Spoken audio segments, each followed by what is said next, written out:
우리가 회개하지 않으면 하나님을 만날 수가 없는 거예요. 우리가 회개했을 때 우리가 이루고자 하는 그 이룸을 이룰 수 있는 거예요. 우리가 또 회개했을 때 정말 진정된 예수님을 우리가 만날 수 있는 거거든요. 그래서 저도 오늘 생각하면 제가 한 1년 넘게 하나님한테 기도를 한 열흘 정도 회개 기도했을 때 더 이상 회개할 게 없는데 뭘 또 회개를 하라 하시지? 맨날 저한테 몇 년 전에 회개하라. 그럼 다 한 것 같은데 뭘 또 회개해야 되지? 그러면서 앉아있으면 또 생각이 떠올라서 또 회개하고 그러다 보니까 결국은 제가 우리 주 예수 그리스도를 제 눈앞에서 만나게 되는 그런 일을 겪었거든요. 우리가 회개하지 않으면 하나님을 만날 수가 없는 거예요. 우리가 회개했을 때 우리가 이루고자 하는 그 이룸을 이룰 수 있는 거예요. 우리가 또 회개했을 때 정말 진정된 예수님을 우리가 만날 수 있는 거거든요. 그래서 저도 오늘 생각하면 제가 한 1년 넘게 하나님한테 기도를 한 열흘 정도 회개 기도했을 때 더 이상 회개할 게 없는데 뭘 또 회개를 하라 하시지? 맨날 저한테 몇 년 전에 회개하라. 그럼 다 한 것 같은데 뭘 또 회개해야 되지? 그러면서 앉아있으면 또 생각이 떠올라서 또 회개하고 그러다 보니까 결국은 제가 우리 주 예수 그리스도를 제 눈앞에서 만나게 되는 그런 일을 겪었거든요. 우리가 회개하지 않 왜 어떤 교회는 사람들이 조용히 말없이 떠날까요?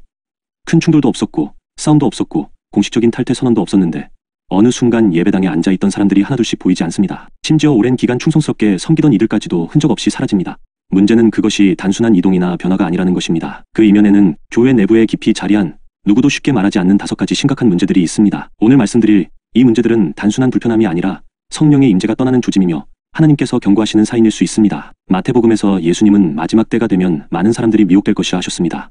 교회 아니라고 해서 예외가 아닙니다. 오히려 성도들이 하나님을 만나러 오는 곳에서 그분을 더 이상 경험할 수 없게 된다면 그것만큼 위험한 일이 어디 있겠습니까? 첫 번째 문제는 진리가 사라졌다는 것입니다. 강단에서 말씀은 선포되지만 그것이 더 이상 검이 되지 않습니다. 설교는 듣기 좋은 말로 포장되고 복음은 이해로와 동기부여 수준으로 희석됩니다. 갈라디아서에서 바울은 다른 복음은 없다라고 강력하게 말했습니다. 하지만 오늘날 많은 교회들이 그 다른 복음을 부드럽고 세련된 형태로 만들어 성도들에게 제공하고 있습니다. 진리는 회개를 촉구하고 삶을 꿰뚫고 영혼을 흔드는 능력을 가져야 합니다. 그런데 설교가 더 이상 회개를 요구하지 않고 불편한 진실을 말하지 않으며 죄를 죄라고 부르지 않을 때 성도들은 영적으로 허기지기 시작합니다. 그 허기짐은 처음에는 잠잠한 고민이지만 시간이 갈수록 고갈이 되고 결국은 이 교회에서는 하나님을 더 이상 만나지 못하겠다는 결론으로 이어집니다. 그리고 성도는 말없이 그 자리를 떠납니다. 두 번째 문제는 영적인 위선입니다.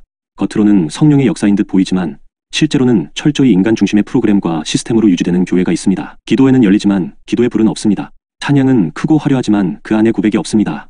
교회는 크고 질서정연하지만 그 질서가 성령이 아닌 인간의 컨트롤로 유지될 때 성도는 영적으로 메말라갑니다. 디모데후서는 마지막 때의 사람들이 경건의 모양은 있으나 경건의 능력은 부인할 것이라 했습니다. 바로 그 말씀이 현실이 된 것입니다. 외형은 완벽하지만 영적 본질은 부재한 교회, 성도는 그것을 영으로 감지합니다.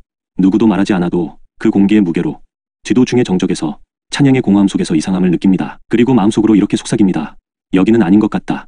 그리고 아무 말 없이 조용히 발걸음을 옮깁니다. 세 번째 문제는 공동체의 본질이 무너졌다는 것입니다. 교회는 머리이신 그리스도를 중심으로 하나 된 지체들의 공동체입니다. 그러나 많은 교회 안에서는 관계가 정치가 되고 섬김이 계산이 되며 직분이 계급이 됩니다. 처음에는 사소한 서운함이었지만 그것이 반복되며 영적 상처로 변합니다. 누군가는 공동체 안에서 소외감을 느끼고 누군가는 말하지 못한 상처를 품은 채 예배에 앉아 있습니다. 사도행전의 교회는 떡을 떼며 서로 교제했고 모든 것을 나누며 함께 울고 웃었습니다. 그러나 오늘날의 교회에서는 진정한 교제가 사라졌습니다. 서로의 삶을 책임지지 않으며 겉으로만 웃는 인사와 얕은 대화만이 남아 있습니다. 그 안에서 성도는 점점 혼자가 됩니다. 그리고 자신이 혼자인 그 예배당에 더 이상 있을 이유를 잃어갑니다. 사랑이 식은 공동체에서 성도는 조용히 등을 돌립니다. 네 번째 문제는 영적 권위의 오용입니다. 하나님께서 세우신 권위는 보호하고 양육하며 겸손히 섬기는 것을 위해 존재합니다. 그러나 일부 리더들은 그 권위를 이용해 통제하고 억압하며 사람들을 조종합니다. 하나님의 뜻이라는 말을 방패로 삼아 자신들의 결정에 반대하는 성도를 정죄하거나 다른 의견을 내는 이를 불순종으로 몰아갑니다. 이것은 심각한 영적 학대이며 성도는 하나님을 떠나는 것이 아니라 인간의 권위를 하나님처럼 만든 시스템을 거부하는 것입니다. 에스겔은 하나님이 자기 양들을 돌보지 않는 목자들에게 분노하신다고 전합니다. 그 분노는 지금도 살아있습니다. 성도는 처음에는 혼란스럽습니다. 순종해야 할지 침묵해야 할지 고민합니다. 그러나 결국 그는 하나님께 더 가까이 가기 위해 그 교회를 떠나는 선택을 합니다. 더 이상 억압 속에서 영혼을 잃지 않기 위해서입니다. 그 이탈은 반항이 아니라 영혼을 지키기 위한 고통스러운 결단입니다. 마지막으로 5번째 문제는 성령의 임재가 사라졌다는 것입니다. 이것은 눈에 보이는 문제가 아닙니다. 하지만 예배를 드리는 그 순간, 찬양을 올리는 그 시간, 기도를 드리는 그 자리에서 성령의 흐름이 막힌 듯한 느낌이 든다면 그것은 단순한 감정이 아닙니다. 성령이 근심하시고 떠나신 자리에 인간의 노력만이 남아있는 것입니다. 사무엘상에서 하나님은 사울을 버리시고 그에게서 성령이 떠나셨다고 말씀하십니다. 그런데 사울은 그 사실을 몰랐습니다. 그처럼 어떤 교회는 여전히 바쁘게 돌아가지만 정작 성령은 그곳에 계시지 않습니다. 기름 부음 없는 예배, 불붙지 않는 말씀, 감동이 사라진 기도, 그것은 영적인 사망 선고와도 같습니다. 성도는 그것을 본능적으로 감지합니다. 더 이상 머물면 내 영혼이 죽겠다는 위기감, 그것이 결국 그 발걸음을 밖으로 향하게 만듭니다. 이 5가지 문제는 겉으로 드러나지 않을 수도 있습니다. 어떤 교회는 여전히 사람들로 북적이고 겉으로는 성공적으로 보일지도 모릅니다. 그러나 영적인 감각이 살아있는 성도는 압니다. 하나님이 그 자리를 떠나셨는지 아닌지를 말입니다. 그리고 그런 성도는 조용히 소리 없이 눈물로 교회를 떠납니다. 그것은 배신이 아니라 신앙의 몸부림입니다. 하나님을 향한 갈망이 그를 움직이게 한 것입니다. 당신이 지금 이런 교회의 한가운데 있다면 지금 이 5가지 문제 가운데 어떤 것이 해당되는지를 정직하게 살펴보셔야 합니다. 당신의 영혼은 지금 건강한가요?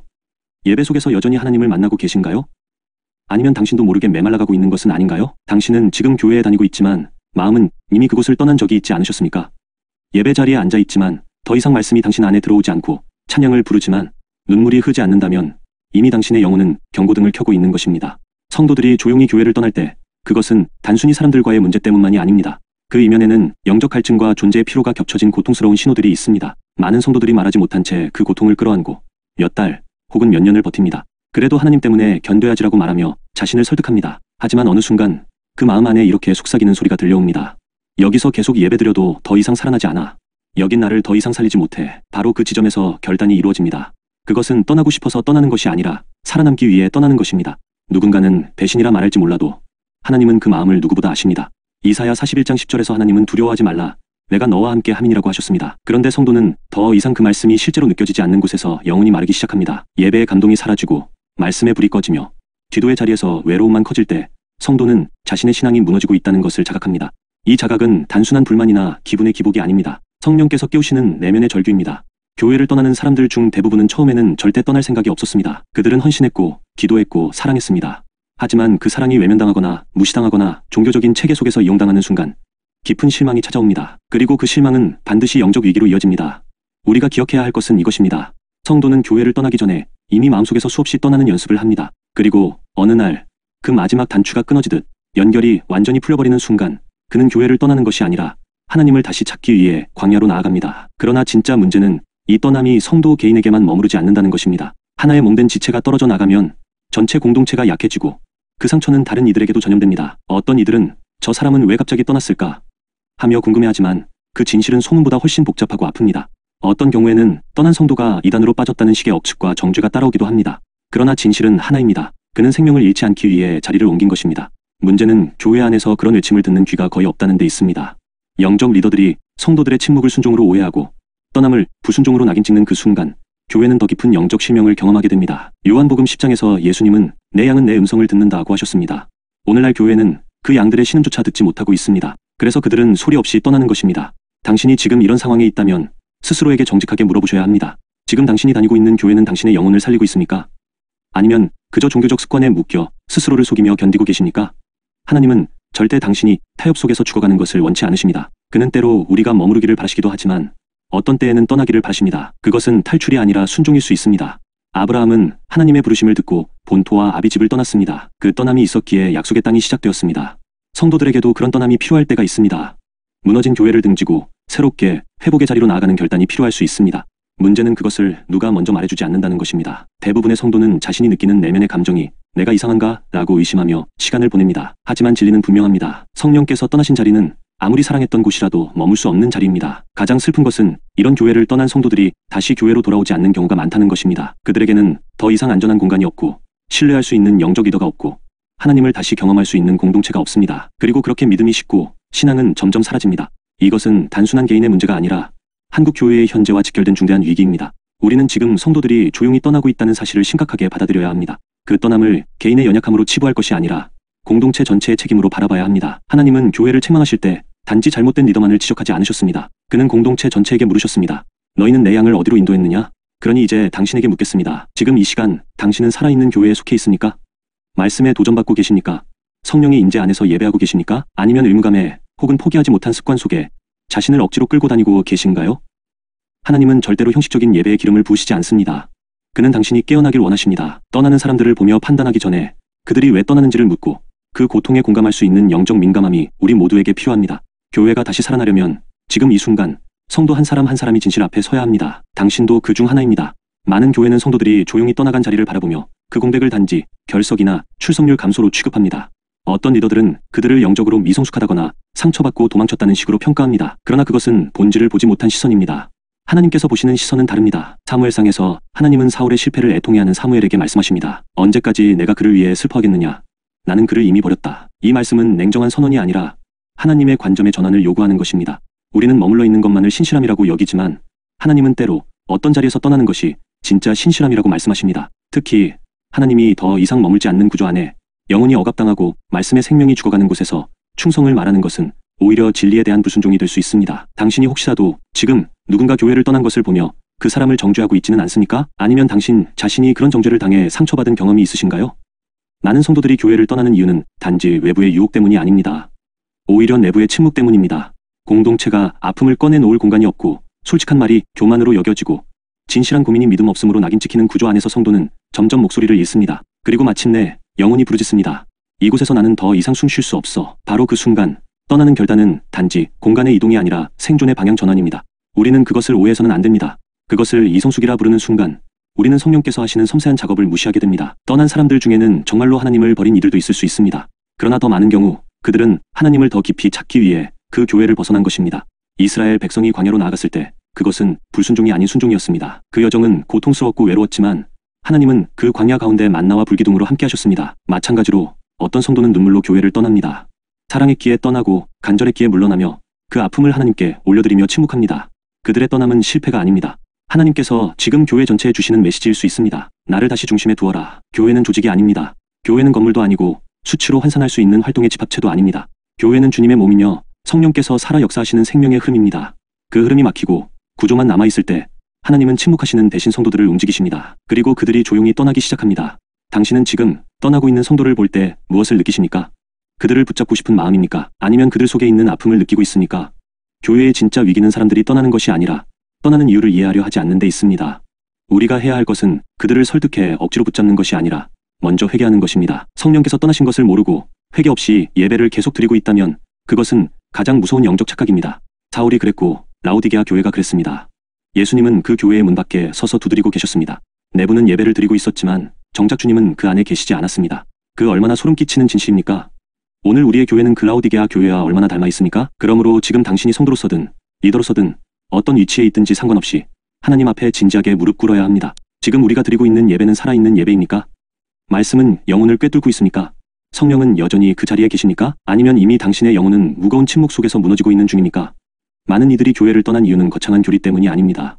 가장 단순한 이유, 그것은 하나님을 더 이상 경험하지 못했다는 절망감 때문입니다. 그리고 바로 그 절망은 공동체 전체의 영적 책임입니다. 그 떠남은 외부에서 온 것이 아니라 교회 내부의 붕괴로 인한 결과입니다. 우리는 이 현실을 직시해야 합니다. 하나님은 이 시대의 교회를 깨우기 위해 때로 성도 한 사람의 침묵을 사용하십니다. 그리고 그 침묵은 지금 이 시간 우리 모두를 향한 하나님의 경고음이 될 수 있습니다. 그러니 오늘 그 침묵을 들어야 할 때입니다. 떠난 사람들의 한숨을, 그 눈물의 결단을, 그리고 남아있는 우리의 무감각을 하나님 앞에 정직하게 드러내야 할 때입니다. 그들이 떠났기 때문에 문제가 시작된 것이 아닙니다. 우리는 오래전부터 하나님의 영광을 가리기 시작했고 그것이 드러나는 한 방식일 뿐입니다. 그 떠남은 증상이자 결과이며 동시에 하나님이 우리에게 주시는 기회의 시작일 수 있습니다. 우리가 이 아픔을 통해 다시 살아난다면 그 떠남은 저주가 아니라 복이 될 것입니다. 그러나 우리가 여전히 아무 일 없다는 듯 외면하고 판단하고 침묵한다면 하나님은 다시 성령을 거두실 것입니다. 그리고 그 결과는 더 이상 조용한 떠남이 아니라 무너지는 교회가 될 것입니다. 이제 당신이 결단하셔야 할 때입니다. 성도들이 조용히 떠나는 교회의 5가지 문제를 우리는 분명히 보았습니다. 진리가 사라지고 위선이 퍼지며 공동체가 무너지고 권위가 타락하고 성령의 임재가 떠난 그 자리에서 여전히 아무 일도 일어나지 않는 것처럼 행동하는 것은 더 이상 신실함이 아닙니다. 그것은 무감각이며 방치이고 때로는 동조입니다.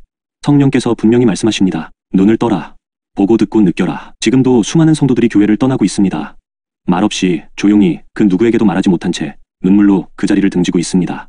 그리고 그 떠남의 고통은 단지 그 사람 하나만의 아픔이 아닙니다. 그것은 바로 우리가 몸된 교회로서 함께 지고 가야 할 십자가의 무게입니다. 교회가 다시 살아나기 위해서는 누군가 먼저 깨어나야 합니다. 그리고 하나님은 그 누군가를 바로 당신으로 부르실 수 있습니다. 떠나는 성도들의 아픔을 방관하는 것이 아니라 그들의 고통을 안고 함께 기도하는 자, 문제를 외면하는 것이 아니라 문제를 꺼내어 말하고 회개하고 무너진 것들을 다시 쌓아 올리는 자, 공동체가 잃어버린 하나님의 임재를 다시 갈망하며 말씀이 살아있는 강단을 위해 금식하며 무릎 꿇는 자. 하나님은 그런 사람을 통해 교회를 다시 살리십니다.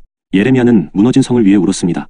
느헤미야는 무너진 성벽을 다시 쌓기 위해 자기 자리를 떠났습니다. 하나님은 언제나 무너진 현실을 외면하지 않는 자를 통해 회복의 역사를 시작하십니다. 당신은 지금 어떤 자리에 서 계십니까? 지금 당신의 교회가 무너져가고 있다면 당신은 그 안에서 무엇을 하고 계십니까? 떠나야 할 때를 분별하고 계십니까? 혹은 떠나야 했던 누군가의 아픔을 들여다보고 계십니까? 하나님은 당신의 마음을 알고 계십니다. 혹시라도 당신이 지금 이 말씀을 들으며 그동안 마음속 깊이 감추어 두었던 회의감, 상처, 그리고 떠나야만 했던 기억을 다시 떠올리고 있다면 그것은 우연이 아닙니다. 하나님께서 지금 당신에게 말씀하고 계신 것입니다. 내가 너를 본다. 너의 외로움을 안다. 그리고 나는 너를 포기하지 않았다. 지금도 하나님은 떠난 자들을 향해 그리고 남아있는 자들을 향해 동시에 일하고 계십니다. 그는 결코 포기하지 않으십니다. 그분은 교회를 사랑하시고 그 몸된 지체 하나하나를 끝까지 지키시는 분이십니다. 하지만 하나님은 동시에 엄중하게 말씀하십니다. 내가 그곳에 없는데도 너는 왜 여전히 거기에 머무르느냐? 예배의 자리에 하나님이 계시지 않다면 우리는 거룩함이라는 이름으로 불순종하고 있는 것일 수 있습니다. 교회를 떠나라는 말이 아닙니다. 그러나 깨어 있어야 한다는 것입니다. 머물 자리를 분별하고 떠나야 할 때를 인식할 수 있는 영적 민감함이 없다면 우리는 결국 죽은 구조 속에서 살아있다고 착각하며 살아가게 됩니다. 그것은 단지 개인의 침체가 아니라 전체 교회의 영적 추락으로 이어질 수 있습니다. 지금 이 시대에 필요한 것은 거대한 운동이 아닙니다. 한 사람, 한 영혼, 한 기도자의 진실한 울부짖음입니다. 바로 당신이 될 수 있습니다. 당신이 지금 어디에 있든지 어떤 상황에 있든지 상관없습니다. 하나님은 살아계시며 여전히 교회를 찾고 계십니다. 그리고 그 교회는 건물이 아니라 당신과 같은 성도들입니다. 교회가 다시 살아나려면 성도가 살아나야 합니다. 그리고 성도가 살아나기 위해서는 지금 이 말씀 앞에 무릎 꿇는 결단이 필요합니다. 말없이 떠나는 사람들이 더 이상 생기지 않도록 그들이 돌아올 수 있도록 우리가 먼저 회복되어야 합니다. 진리를 다시 붙들고 사랑을 회복하고 성령의 임재를 간절히 구하며 부르짖는 사람, 하나님은 그 사람을 통해 일하십니다. 지금 이 메시지를 듣고 계신 당신, 하나님이 지금 당신을 부르고 계십니다. 떠난 자들을 위해 울어야 할 때입니다. 그리고 아직 떠나지 않았지만 영혼은 죽어가고 있는 당신 자신을 위해 울어야 할 때입니다. 하나님은 여전히 거룩한 교회를 원하시며 그 회복의 시작을 오늘 당신과 함께 하시기를 원하십니다. 천국 가니까 하나님이 한탄을 하시면서 저한테 얘기하셔요. 주영아, 천국 올 자가 대한민국에 너무 적다. 너무 적대는 거예요. 4대 교회에 흰옷 입은 자가 몇 명이 있대요. 몇 명은 무슨 말이냐면 이 손가락에 꼽는다는 거예요. 10명이 안 넘는다는 거예요. 우리 조금 전에 제가 얘기했잖아요. 노아의 방주에 들어간 사람 8명, 소돔과 고모라에서 구원받은 사람 3명. 대한민국에 천국 들어가는 자가 얼마나 적으면 하나님이 저에게 천국 갔을 때 한탄을 하시더라고요. 대한민국에, 이 한국에 천국 올 자가 너무 적다는 거예요. 너무 적대요. 너무 적대요. 다 구원받고 천국 간다고 아주 착각을 하고 살아요. 나 주일 성수해. 나 11조도 내. 나 가끔씩 성가대도 얼마나 내가 찬양도 열심히 하는데 그걸로 천국 간다고 착각하고 살아요. 성경에 분명히 말씀하셨어요. 주여 주여 하는 자마다 천국 갈 것이 아니라고 하셨어요. 다만 어떻게 한다고 했어요? 아버지의 뜻대로 행하는 자가 간다고 했어요. 그러니까 주일날 주일 성수 교회 예배 1시간 드리고 성가대서 아름답게 찬양하고 주일날 그렇게 봉사했다 하더라도 일주일 내내 내 맘대로 내 멋대로 거짓말도 툭툭 교만한 말 미워하고 화나는 화나는 대로 다 화 쏟고 불쌍한 사람을 봐도 못 본 채 하고 사람이 많은 곳에서는 거룩한 척하고 집에서는 음란한 거 보고 혼자 하나님 다 안 보실 것 같습니까? 하나님은 불꽃 같은 눈으로 우리를 다 보고 계세요. 아멘. 제가 천국 가니까 하나님이 한탄을 하시면서 저한테 얘기하셔요. 주영아, 천국 올 자가 대한민국에 너무 적다. 너무 적대는 거예요. 4대 교회에 흰옷 입은 자가 몇 명이 있대요. 몇 명은 무슨 말이냐면 이 손가락에 꼽는다는 거예요. 10명이 안 넘는다는 거예요. 우리 조금 전에 제가 얘기했잖아요. 노아의 방주에 들어간 사람 8명, 소돔과 고모라에서 구원받은 사람 3명. 대한민국에 천국 들어가는 자가 얼마나 적으면 하나님이 저에게 천국 갔을 때 한탄을 하시더라고요.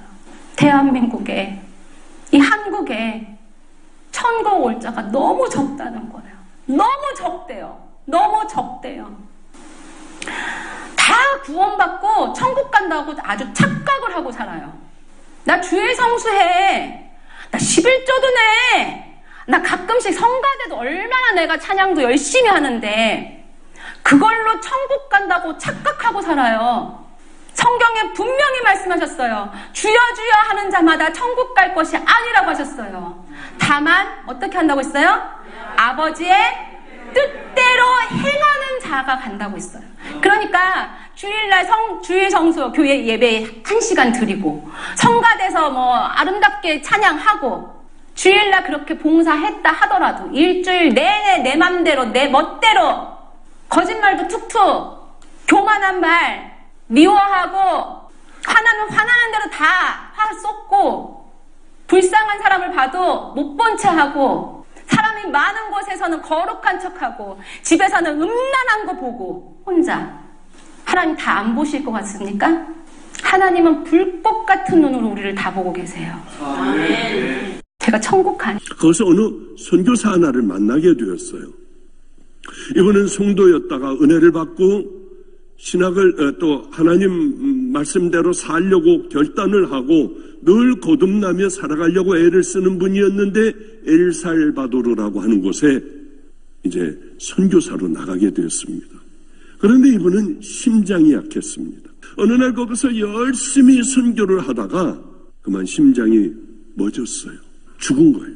이제 죽었다는 판정을 다 내고 이제 다 끝장난 줄 알았는데 이분이 주님 앞에 갔는데 자기는 선교사까지 하고 이렇게 잘 살아왔고 그랬는데 주님 앞에 갔는데요. 내가 너를 모른다 하시더래요. 제가 주님을 만나 선교사로 얼마나 열심히 헌신했습니까? 너는 정말 내 신부로 살아왔니? 네가 생각하기에 네 삶은 내 신부로 날마다 살아왔다고 생각을 하니? 그런데 대답을 못 하겠더래요. 거기서 어느 선교사 하나를 만나게 되었어요. 이분은 성도였다가 은혜를 받고